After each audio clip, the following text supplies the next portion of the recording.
Myth number 1. Wave after wave of British troops went over the top and walked into a hail of bullets, driven forward by their commanders and their sense of duty. On 1 July, an enormous British army began to move slowly across no man's land towards the German defenses. The soldiers had been told the enemy trenches would be smashed. They had expected shell-shocked soldiers ready to surrender. Everywhere they met a hail of accurate machine gun fire. A brave volunteer army had marched to its death. L. E. Snellgrove, The Modern World Since 1870. It is true that many British were cut down by machine gun fire as soon as they emerged from their trenches, but it is also important to remember that the line was 22 miles long, with over 158,000 participating in the attack. Different things happened along different areas of the front. Much of the success or failure of a given group depended on that group's commander, how effective the bombardment had been in that sector, and so on.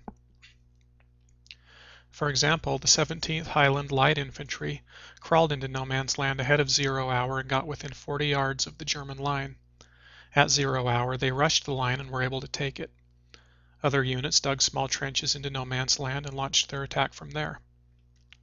In the Beaumont-Hamel sector, most of the attackers of the 29th Division were killed within a few minutes of going over the top. However, in the same sector, the 4th Division overcame initial losses by rushing and crawling and were able to take the German trench. The 97th Brigade took the Leipzig redoubt, and the 36th Ulster Division took the Schwaben redoubt, for example. The French units fighting in the south achieved all of their strategic objectives for the day. And so it was all along the line, some divisions taking heavy casualties and others making significant gains.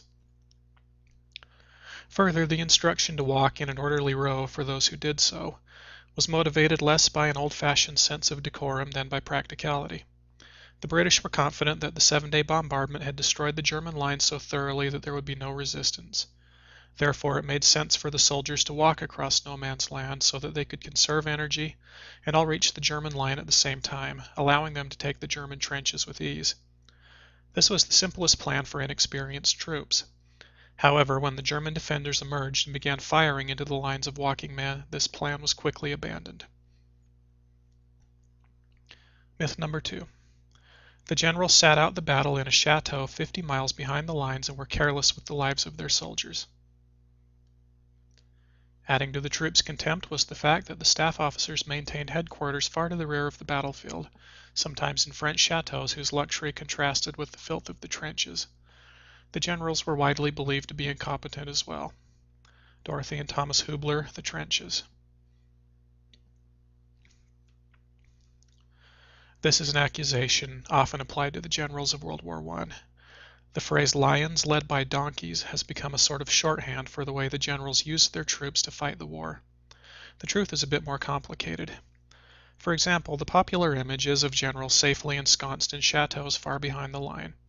However, according to the documentary The First World War, Breaking the Deadlock, 71 German generals, 55 French generals, and 78 British generals were killed in action during the war. Historian John Terraine further notes, what that generation of naval and military leaders, no longer young, brought up in Victorian society and accustomed to a leisurely process of technical and social change, had to face was this: the first war of aviation, the first real undersea war, the first war of the internal combustion engine, the first war of wireless telegraphy, the first of the two great artillery wars with all their destructive implications, the first chemical war using, among other things, poison gas and napalm, the first war of modern mass production, mass logistics and mass administration, and much else besides. So how does this apply to the first day of the Somme? 10th Corps Commander Lieutenant General Sir Thomas Morland is a good case in point. He set up an observation post 3 miles behind the line where he could observe the battle and direct his men. Morland is an example of one of the real reasons for the failures of the first day. The generals were not prepared for the effectiveness of the German defense and were not experienced enough in trench warfare to improvise new plans. Morland failed to adapt the original battle plan to capitalize on the gains his men made.